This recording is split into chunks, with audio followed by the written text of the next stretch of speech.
हाँ जी, जमात तीसरी का पाठ दूसरा। दादा जी जदों जवान सन। राजू के घर एक पुरानी तस्वीर लगी हुई सी। एक दिन राजू ने अपने पिता जी नूं पुछया, ये किसदी तस्वीर है? पिता, ये मेरे पिता जी की तस्वीर है। राजू हैरान होके, तुहाडे पिता जी यानी मेरे दादा जी? पिता, हाँ बेटे। राजू, पर दादा जी तो बहुत कमज़ोर हैं, वो तो तुरदे भी सोटी नाल हैं, ये तो बहुत तकड़ा आदमी जापदा है। पिता, बेटे वो अपनी जवानी समय बहुत तकड़े सन, हुण वो बुढ़े हो गए हैं। राजू, तुसी भी बुढ़े हो जावोगे? पिता, हाँ बेटे, मैं ही नहीं, तेरी माता भी समय नाल बुढ़ी हो जाएगी, पर तद तक तू जवान हो जाएगा। राजू का अपने दादा जी नाल बहुत प्यार है। घर विच अखबार आउंदा है। दादा जी की निगाह कमज़ोर होने करके वो अखबार नहीं पढ़ सकते, इसलिए राजू उन्होंने अखबार पढ़ के सुनाउंदा है। जदों दादा जी नूं प्यास लगती है तो राजू उन्हां लई पानी लैके आउंदा है। दादा जी भी राजू नूं बहुत प्यार करते हैं। राजू ने अपने दादा जी नूं कहा कि वो उसनूं बहुत दुख है, वो हुण ਇੰਨੇ ਕਮਜ਼ੋਰ ਹੋ ਗਏ ਹਨ ਅਤੇ ਉਹਨਾਂ ਨੂੰ ਦਿਸਣ ਵੀ ਘੱਟ ਲੱਗ ਪਿਆ ਹੈ। ਦਾਦਾ ਜੀ ਨੇ ਕਿਹਾ ਕਿ ਉਹਨਾਂ ਨੂੰ ਇਸ ਦਾ ਫਿਕਰ ਨਹੀਂ, ਕਿਉਂਕਿ ਰਾਜੂ ਦੇ ਮਾਤਾ ਪਿਤਾ ਉਹਨਾਂ ਦੀ ਬਹੁਤ ਵਧੀਆ ਦੇਖਭਾਲ ਕਰਦੇ ਹਨ। ਦੇਖੋ ਬੇਟਾ, ਜੇ ਪਰਿਵਾਰ ਦੇ ਵਿੱਚ ਅਸੀਂ ਆਪਣੇ ਬਜ਼ੁਰਗਾਂ ਦੀ ਸੇਵਾ ਕਰਦੇ ਆਂ, ਆਪਣੇ ਤੋਂ ਵੱਡਿਆਂ ਦਾ ਸਤਿਕਾਰ ਕਰਦੇ ਆਂ, ਉਹਨਾਂ ਦੀ ਹਰ ਗੱਲ ਮੰਨਦੇ ਆਂ ਤੇ ਉਹਨਾਂ ਦੀ ਲੋੜ ਪੈਣ ਤੇ ਉਹਨਾਂ ਦੀ ਮਦਦ ਕਰਦੇ ਆਂ, ਤਾਂ ਪੁੱਤਰ ਇਦੋਂ ਵੱਡਾ ਕੋਈ ਪੁੰਨ ਵਾਲਾ ਕੰਮ ਨਹੀਂ ਹੁੰਦਾ, ਹਨਾ।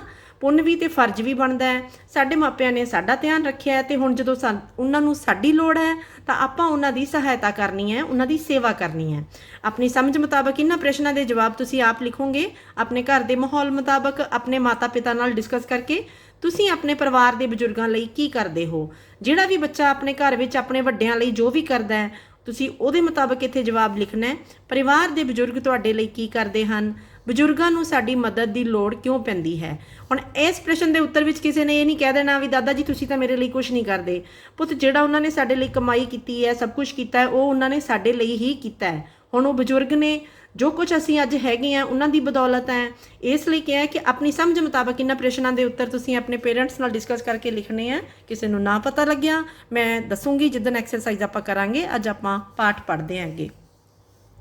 ਕੁਝ ਲੋਕ ਨਜ਼ਰ ਤੋਂ ਬਿਨਾਂ ਵੀ ਪੜ੍ਹ ਲੈਂਦੇ ਹਨ। ਛੁੱਟੀਆਂ ਵਿੱਚ ਇੱਕ ਦਿਨ ਸੋਨੂ ਅਤੇ ਉਸਦੇ ਦੋਸਤ ਬੜਾ ਰੌਲਾ ਪਾ ਰਹੇ ਸਨ।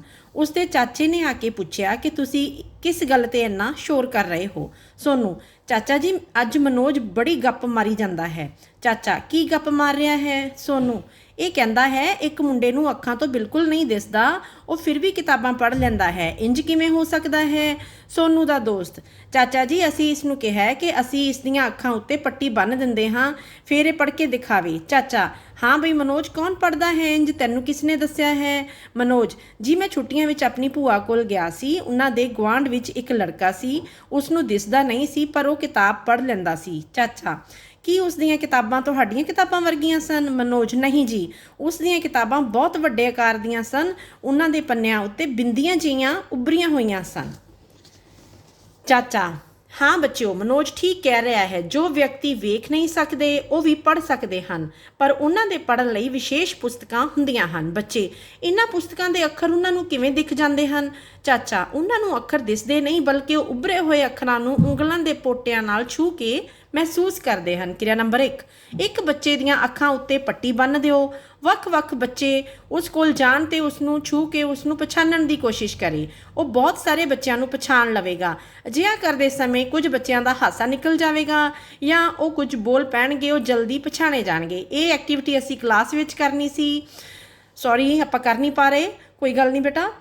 ਅੱਗੇ ਦੇਖੋ, ਇਸ ਤੋਂ ਇਹ ਤੱਥ ਸਾਹਮਣੇ ਆਵੇਗਾ, ਜਿਸ ਵਸਤੂ ਨੂੰ ਅਸੀਂ ਦੇਖ ਨਹੀਂ ਸਕਦੇ ਉਸ ਨੂੰ ਅਸੀਂ ਛੋਹ ਕੇ ਜਾਂ ਉਸ ਦੀ ਆਵਾਜ਼ ਤੋਂ ਪਛਾਣ ਸਕਦੇ ਹਾਂ। ਆਓ ਬ੍ਰੇਲ ਲਿਪੀ ਬਾਰੇ ਜਾਣੀਏ।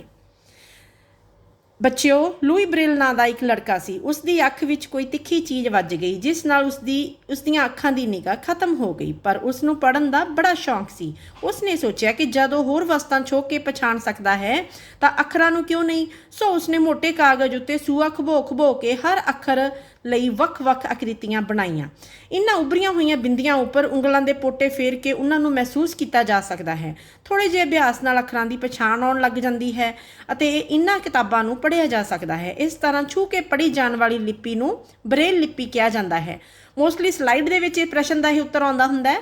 ਲੂਈ ਬ੍ਰੇਲ ਜੀ ਦਾ ਨਾਮ ਵੀ ਆਉਂਦਾ ਹੈ, ਬ੍ਰੇਲ ਲਿਪੀ ਦਾ ਨਾਮ ਵੀ ਆਉਂਦਾ ਹੈ, ਜੇ ਤੁਸੀਂ ਧਿਆਨ ਨਾਲ ਸਾਰਾ ਕੰਮ ਕਰ ਰਹੇ ਆ।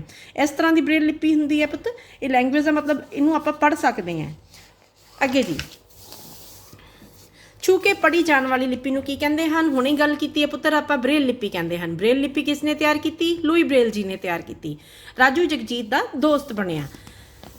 ਗਰਮੀਆਂ ਦੀਆਂ ਛੁੱਟੀਆਂ ਵਿੱਚ ਰਾਜੂ ਦੇ ਤਾਇਆ ਜੀ ਦਾ ਪਰਿਵਾਰ ਉਹਨਾਂ ਕੋਲ ਆਇਆ। ਰਾਜੂ ਦੇ ਤਾਏ ਦੇ ਲੜਕੇ ਜਗਜੀਤ ਨੂੰ ਸੁਣਾਈ ਨਹੀਂ ਦਿੰਦਾ। ਬਚਪਨ ਵਿੱਚ ਉਹ ਬਹੁਤ ਬਿਮਾਰ ਹੋ ਗਿਆ ਸੀ, ਜਿਸ ਕਾਰਨ ਉਸ ਨੂੰ ਸੁਣਨਾ ਬੰਦ ਹੋ ਗਿਆ। ਉਹਨਾਂ ਦਾ ਸਾਰਾ ਪਰਿਵਾਰ ਉਸ ਨਾਲ ਇਸ਼ਾਰਿਆਂ ਨਾਲ ਗੱਲ ਕਰਦਾ। ਰਾਜੂ ਵੀ ਉਸ ਨੂੰ ਇਸ਼ਾਰਿਆਂ ਨਾਲ ਆਪਣੀ ਗੱਲ ਕਹਿਣੀ ਸਿੱਖ ਗਿਆ, ਜਿਸ ਸਦਕਾ ਰਾਜੂ ਦੀ ਜਗਜੀਤ ਨਾਲ ਬਹੁਤ ਦੋਸਤੀ ਹੋ ਗਈ। ਰਾਜੂ ਨੂੰ ਪਤਾ ਲੱਗਿਆ ਕਿ ਜਗਜੀਤ ਪੜ੍ਹਾਈ ਵਿੱਚ ਬਹੁਤ ਹੁਸ਼ਿਆਰ ਹੈ। ਉਹ ਬਹੁਤ ਹੈਰਾਨ ਹੋਇਆ।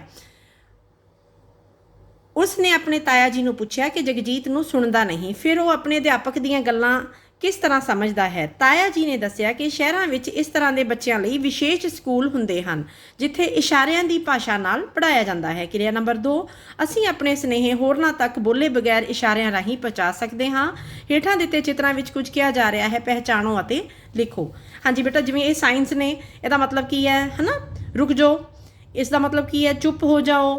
ਇਹਦਾ ਮਤਲਬ ਕੀ ਹੈ? ਵਿਕਟਰੀ ਦੀ ਹੈ ਸਾਈਨ ਹੈ ਇਹ, ਅਸੀਂ ਜਿੱਤ ਗਏ, ਹੈ ਨਾ?